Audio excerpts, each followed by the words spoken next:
যে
মুফতি সাহেবের কথা বলেছেন সেই মুফতি সাহেবকে জিজ্ঞেস করবেন যে আদৌ রাসূলুল্লাহ সাল্লাল্লাহু আলাইহি ওয়াসাল্লাম কোন হাদিসের মধ্যে নামাজ হবে না মর্মে কেউ বলেছে কিনা। এক।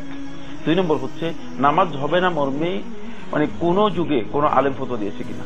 তিন, ইমাম আবু হানিফা রাহমাতুল্লাহ আদৌ নামাজ হবে না বলছেন কিনা। এটি ডাহা মিথ্যা কথা। আমি দুঃখিত এই কথা বলার জন্য যে তিনি একজন ইমাম বা মুফতি হয়ে যদি এ ধরনের কথা বলে থাকেন তাহলে ভুল বলেছেন কোনো সন্দেহ নেই। বাকি এই বিষয়ে ওলামায়ে কেরাম ইখতিলাফ আছে, তা উচিত হবে যেটা সেটা হলো ওলামায়ে কেরাম ইখতিলাফ আছে এই কথা বলা, কিন্তু রাসূলুল্লাহ সাল্লাল্লাহু আলাইহি ওয়াসাল্লাম হাদিসের নির্দেশনা কি সহিহ বুখারী হাদিসের মধ্যে স্পষ্ট করে এসেছে। রাসূলুল্লাহ সাল্লাল্লাহু আলাইহি ওয়াসাল্লাম বলেছেন আপনি হাদিসের কিতাবগুলো দেখুন, সহিহ বুখারী বঙ্গানুবাদ হয়েছে, একাধিক বঙ্গানুবাদ রয়েছে। আপনি সহিহ বুখারী যখন খুলে দেখবেন কিতাবুস সালাতের মধ্যে স্পষ্ট করে বর্ণিত হয়েছে রাসূলুল্লাহ সাল্লাল্লাহু আলাইহি ওয়াসাল্লাম বলেছেন যে লা সালাতা লিমান লাম ইয়াকরা বিফাতিহাতিল কিতাব, যে সূরা ফাতিহা পড়ল না তার নামাজই হলো না। তাহলে এখন আমি কি রাসূল সাল্লাল্লাহু আলাইহি ওয়াসাল্লামের বক্তব্য মানবো নাকি অন্য কোন মুফতি, নিজেকে যিনি মুফতি দাবি করতেছেন কেউ তাকে মুফতি হিসেবে আসলে নিয়োগ দেয় নাই কোথাও, এই ধরনের ব্যক্তির কথা মানবো? এখানে আমাদের বিশ্লেষণের বিষয় আছে, আমাদের বুঝ বিবেচনার বিষয় আছে। যেহেতু আমরা নির্দেশিত হয়েছি আল্লাহ এবং তার রাসূলের আনুগত্যের জন্য, সূরা মুহাম্মদের 13 নম্বর আয়াতের মধ্যে আল্লাহ সুবহানাহু ওয়া তাআলা বলেছেন আতিউল্লাহ ওয়া আতিউর রাসূলা ওয়া লা তুবতিলু আমালাকুম, তোমরা আল্লাহর আনুগত্য করো, রাসূলের আনুগত্য করো, ওয়া লা তুবতিলু আমালাকুম, তোমরা তোমাদের আমলসমূহকে বরবাদ করো না।